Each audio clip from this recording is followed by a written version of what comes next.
લગભગ તમને એવું માનતા હોય કે કરોડપતિ હોય, ઘર સાળું મળી ગયું હોય, સમાજની અંદર પ્રતિષ્ઠા હોય તો લગ્ન જીવન ટકી જાય, લગ્ન જીવન સચવાઈ જાય. પણ તમે એમેઝોનના માલિક જેફ બોઝેસનું નામ સાંભળ્યું છે? પોતાનું પાત્ર સાચવી શક્યા નથી. રિતિક રોશનનું નામ સાંભળ્યું છે? પોતાનું પાત્ર સાચવી શક્યા નથી. સત્યમેવ જયતેની અંદર આવે છે આમિર ખાન, નામ સાંભળ્યું છે? પોતાનું પાત્ર સાચવી શક્યા નથી. પેલે મુન્ની બદનામુહી મલાઈકા અરોરા, નામ સાંભળ્યું છે?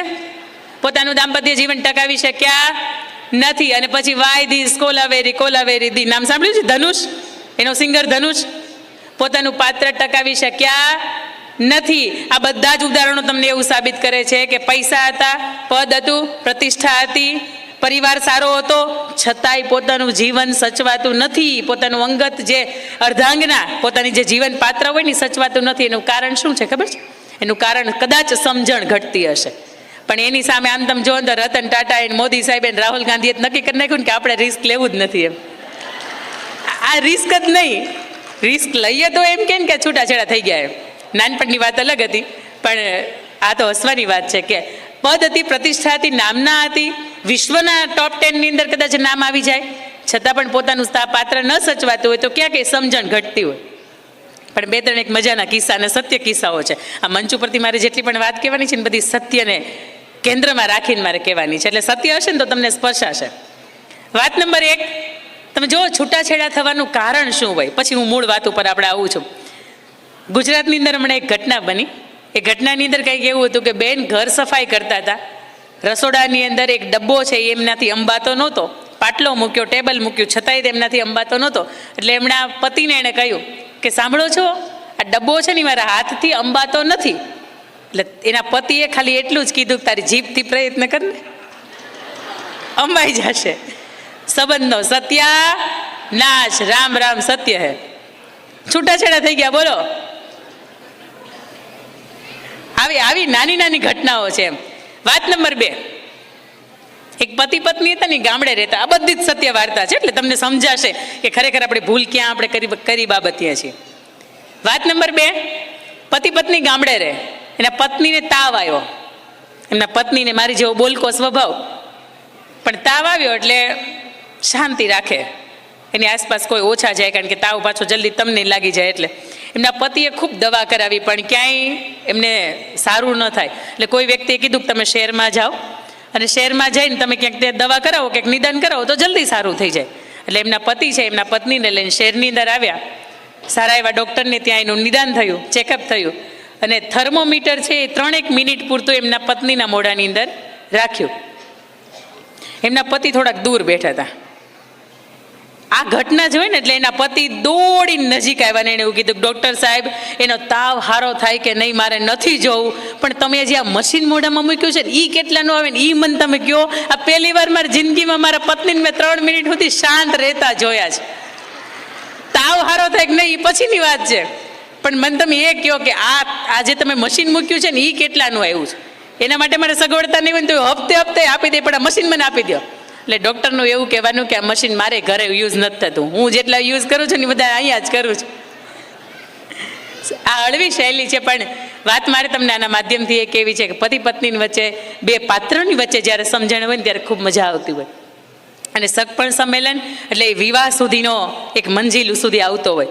અને આપણા 16 સંસ્કારો પૈકીનો 10મો સંસ્કાર એટલે વિવાહ સંસ્કાર, કે જેની અંદર માત્ર 2 પરિવારોનું મિલન નથી થતું, માત્ર 2 શરીરનું મિલન નથી થતું, પણ 2 એવા સમજણા અથવા તો 2 એવા અધૂરા 2 આત્માનું સર્જન એમાં મિલન થાય છે, જેમાંથી એક પુણ્યાત્મા છે ને એનું જન્મ થાય છે. 2 અધૂરા પાત્રો છે ને એનું જ્યારે મિલન થાય ને એમાંથી દેશને બહુ સારા એવા મહાનુભાવોની પ્રાપ્તિ થઈ છે. તમે જોયું હશે કે માતા જીજાબાઈનું સંતાન તો કે શિવાજી મહારાજ, તો કંઈ શાહજી અને માતા જીજાબાઈ 2 પૂર્ણ જતા એવું નથી, એના જીવનની અંદર કોઈ અપૂર્ણતા હશે. આજે દેશને સરદાર વલ્લભભાઈ પટેલ મળ્યા, દેશને ગાંધી બાપુ મળ્યા, અને આ એ ગાંધીધામ કે જેની અંદર બાપુની સમાધિ છે. આમ જોઈએ તો 1947ની અંદરથી જ્યારે આ ગાંધીધામની રચના એટલા માટે થઈ હતી સાહેબ કે 1947 પછી સિંધમાંથી આવેલા જે પાકિસ્તાનીઓ હતા ને એમને અહીંયા વાસ થઈ શકે. પણ આજના આ કચ્છની અંદર બહુ સારું એવું આર્થિક આ સિટી તરીકે ઊભ્યું છે, અને તમે આ ધબકતા સ્પંદનોની વચ્ચે આ ગાંધીના વિચારોની આસપાસ કે ગાંધીની સમાધિની આસપાસ આ વહેરાતો જે પવન છે ને એ તમને પણ સ્પર્શીને જાય છે, જે તમને સત્ય છે, અહિંસા છે, કે જે પ્રેમ છે, કે જે નિડરતા છે, જે સાહસ છે, આના ગુણો તમને મને ભાઈ 2 દિવસ શીખવે છે. આપણે ગમે એ સમાજમાંથી ગમે એ અલગ અલગ વસતા આસપાસમાંથી આવ્યા છીએ, પણ 2 દિવસ માટે આપણે ગાંધીમય થયા છીએ, કારણ કે ગાંધીધામની અંદર આપણે બેઠા છીએ. પણ વાત મારે તમને આગળ કરવી છે ત્યારે કે અત્યારના સમયની અંદર સૌથી સળગતો કોઈ સમાજ માટેનો પ્રશ્ન હોય તો એ છે સગપણનો પ્રશ્ન. તમને એમ થાય કે મારે ઘર હા એકને એક દીકરી છે ને રીટાબેન, બહુ સારું, ચાલો એને વડાવી દીધા પછી શાંતિ. ઘણાને એમ થતું હોય કે આપણે મોટો દીકરો છે ને શાંતિ. ઘણા દીકરીએથી ખુશ હોય, ઘણા દીકરાએથી ખુશ હોય. અને આપણા લોક સાહિત્યની ભાષામાં કદાચ એ લોકગીતોની અંદર ગવાયું છે કે જેને તે આંગણે દીકરી તેનો તે ધન્ય અવતાર, સાચવે ધન વાપરે જો પૂજ્યા હોય મુરાર. જેને તે આંગણે દીકરો તેનો તે ધન્ય અવતાર, વહુવારું પાયે પડે જો પૂજ્યા હોય મુરાર. આ લોકગીત એટલા માટે કે તમારે આંગણે દીકરો હોય ને તોય તમે ભાગ્યશાળી છો, તોય તમે ધન્ય છો, અને તમારે આંગણે દીકરી હોય ને તોય ભલે તોય તમે ધન્ય છો. પણ વાત આવે છે કે આ સગપણની સમસ્યાનું સર્જન કેવી રીતે થયું. પણ હું તમને એવું કહીશ કે આ સગપણની સમસ્યાનું સર્જન કરવાવાળા એક કાનજી દાદા છે. તમને એમ થશે કે આ કાનજી દાદા એટલે કોણ? પણ બરાબર ધ્યાનથી મારે જેટલી વાત કેવી છે ને બહુ ક્વોલિટીવાળી જ વાત મારે કેવી છે અહીંથી. કાનજી દાદાએ આખા વિશ્વની અંદર કદાચ જેને સમાજની અંદર આ સગપણના પ્રશ્નો છે ને એનું કાનજી દાદાએ સર્જન કર્યું. હવે સાંભળો કેમ. તમારે જ્યારે આ તો સગપણ સંમેલન આપણા ભાગ્યની અંદર છે કે થાય છે, તમે અહીંયા મેન્ટરને મળો છો અને 2 પાત્રની મુલાકાત થાય છે. પણ જ્યારે ઘણા બધા એવા સમાજો છે કે જેની અંદર આ સગપણ સંમેલન નામના આ કાર્યક્રમો છે એ નથી થતા, વાર્ષિક, અર્ધવાર્ષિક કે 1-2 વર્ષે નથી થતા, તો એ લોકો શું કરે કે એના ગામની અંદર અથવા તો સમાજની અંદર કોઈ પ્રતિષ્ઠિત વ્યક્તિ હોય ને એમને એવું કે ભાઈ આપણો દીકરો હવે વરવા લાયક થઈ ગયો છે, થોડુંક પાત્ર હોય તો ધ્યાનમાં રાખજો, કે આપણી દીકરી ભણી રહી છે, હવે એના લાયક ઠેકાણું હોય ને તો ધ્યાનમાં રાખજો. એક કાનજી દાદા નામના એક આગેવાન વ્યક્તિ કે એમને આખું ગામ કે તો એક વાલજી દાદા નામના વ્યક્તિએ એવું કીધું કે આપણા 3 દીકરા 3 જુડવા હતા કે 3 ને હવે સગપણ થઈ જાય ને એવી તૈયારીમાં છે. કાનજી દાદા થોડુંક ધ્યાને લેજો. એટલે એ કાનજી દાદા તો પ્રતિષ્ઠિત હતા, આગેવાન હતા, એટલે તરત એવું કીધું કે વાલજી જો હગાઈ હમણાં થઈ જાય, લગ્ન હમણાં થઈ જાય, દીકરી કોક હમણાં દઈ દે, પણ તારે ગામડે આ મકાન નળિયાવાળું છે કે નહીં, વાલા તારું મકાન છે ને એને તારે સુધારવું પડશે. એટલે વાલજી દાદાએ તો તૈયારી કરી કે હવે જેટલા પણ આપણી પાસે પૈસા છે ને એમાંથી ગામડે નવું મકાન સરસ મજાનું બનાવો. 1.5-2 વર્ષની અંદર એ મકાન પત્યું. કાનજી દાદા વળી કોઈના પ્રસંગની અંદર મળે ને વાલજી દાદા વાત કરે કે કાનજીભાઈ પેલું મકાન બની ગયું છે, આવો ને વાસ્તા પૂજનની અંદર.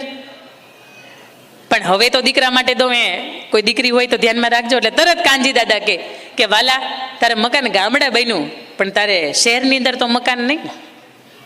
વળી પાછા વાલજી દાદા ને એના છોકરા રાત દી તૂટી પડ્યા કે મકાન હવે શહેરની અંદર કરવું છે. મકાન શહેરની અંદર થઈ ગયું, એનું વાસ્તુ લેવાનું. એમાંય કાનજી દાદાને બોલાવવામાં આવ્યા કે કાનજી દાદા આવો, અમારા ઘરનું વાસ્તુ છે, અમે સિટીની અંદર મકાન લીધું છે.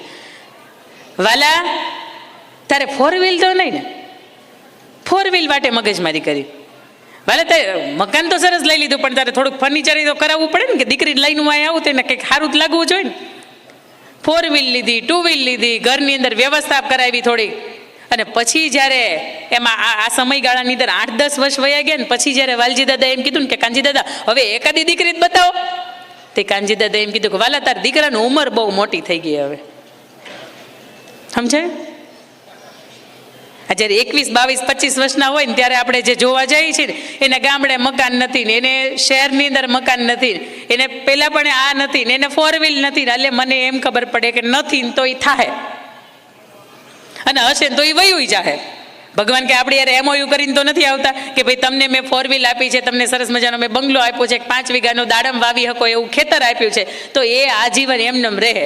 આવું કાંઈ કોઈની યાર એમઓયુ તો નથી કર્યું.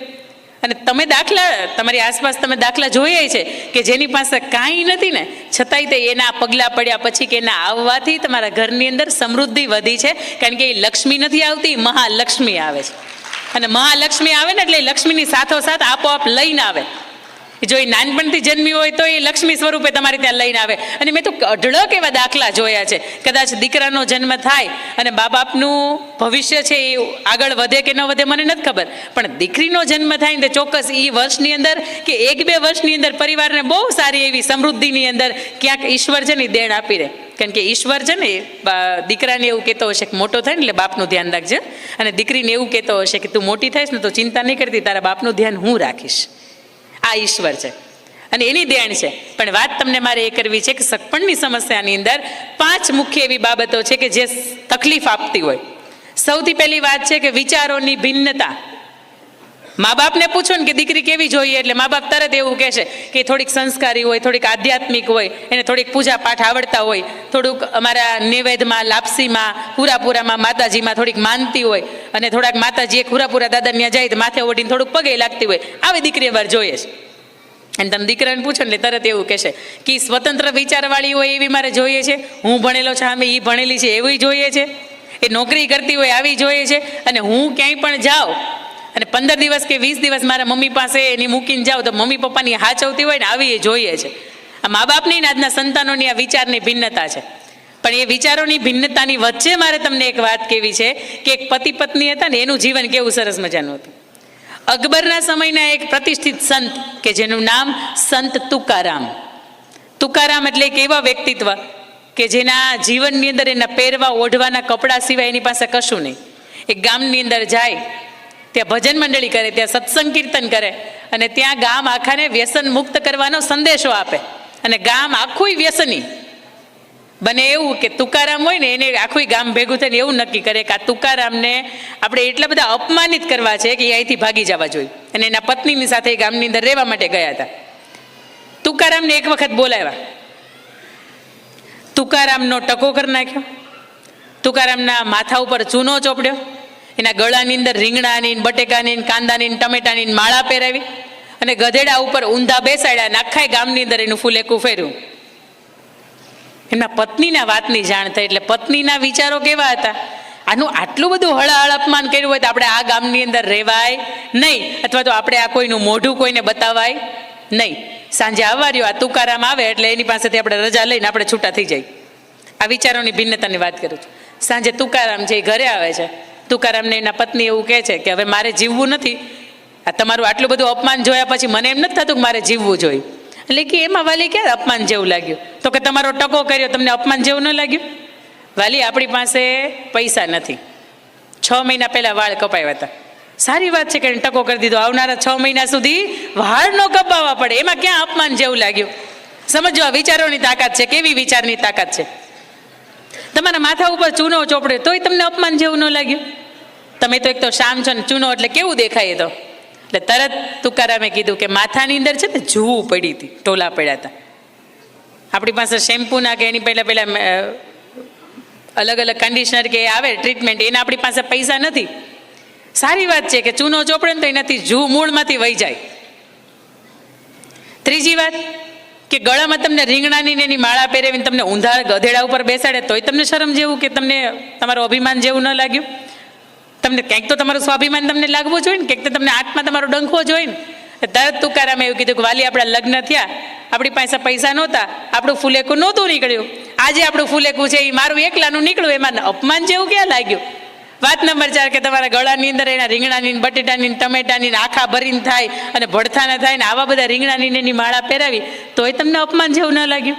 અને ત્યારે તુકારામ બોલે છે કે વાલી આપણે આ ગામની અંદર રહેવા આવ્યા ને એનું અઠવાડિયું થયું, ગામ કોઈને ઓળખતું નથી, અને રોજ આપણે છાશ, રોટલો ને મરચું અને મીઠું આટલું ખાઈએ છીએ, આને અઠવાડિયાના શાકની વ્યવસ્થા કરી દીધી છે. ભલામણા આમાં રાજી થવાનું હોય, આપમાં અપમાન જેવું ન હોય. વિચાર બેયના અલગ અલગ હતા, થઈ ગયા ને બેયના એક થઈ ગયા ને. પત્નીએ માંડી વાળ્યું બરોબર છે, હવે જીવવું છે, મોજથી રહેવું છે. એ ગામ બદલીને વળી પાછા બીજા ગામની અંદર રહેવા જાય તુકારામ. અને તુકારામને હવે સમજો એના પત્ની કેવા હતા, છતાંય તુકારામે કેટલું નમતું મૂક્યું છે. એના પત્નીની વાત કરવી ને તો મારે એક ગામની અંદરથી જ્યારે સંતવાણીનો કાર્યક્રમ ભજન સંધ્યાનો પૂરો કરીને એ જતા હતા, એટલે તેના બદલામાં એ સંતવાણી જે ચલાવીને એના બદલામાં કોઈ ખેડૂત હતા ને એને 15 સાંઠા આપ્યા શેરડીના. એટલે 15 સાંઠા લઈને જતા હતા. રસ્તાની અંદર ઘણા બધા એના બાળકો મળ્યા, અને એવું લાગ્યું કે બાળકો છે તો શેરડી ખાશે એટલે શેરડી છે એને આપે છે. એવી રીતે વિતરણ કરતા કરતા એક જ શેરડીનો સાઠો વધ્યો. ઘરે લાવ્યા અને એના પત્નીને એવું કીધું કે હું જે ભજન સંધ્યા કરવા માટે ગયો હતો ને તો એના બદલામાં મને એક શેરડીનો સાઠો આપ્યો છે લે. એટલે પત્નીએ તરત કીધું કે સાચું બોલો કેટલા આપ્યા હતા? એટલે તરત એવું કીધું કે 15 જેવા આપ્યા હતા. બાકીના તો કે છોકરાઓ રસ્તામાં રમતા હતા ને તો એને દેતો આવ્યો. એટલે એના પત્ની મગજના બરાબર વિફરેલા હતા. એટલે એક સાઠો લઈને જે તુકારામાં હતા ને એના પીઠની ભાગની ધડકતો માર્યો. તમે સમજો, એમાંથી 2 કટકા થઈ ગયા. એટલે સંત તુકારામ એવું બોલ્યા કે વાલી, મને ખબર છે કે તું પતિવ્રતા સ્ત્રી છો, તું એકલી નો ખા, તું 2 ભાગ પાડીને ખા. હું એવું નથી કહેતી કે તમે તે માર ખાઓ, પણ આના માધ્યમથી મારે તમને એવું કહેવું છે કે જ્યારે 2 વિચાર અલગ અલગ હોય ને ત્યારે વિચારની સામ્યતા થાય ને તો સગપણમાં તમને મજા આવે.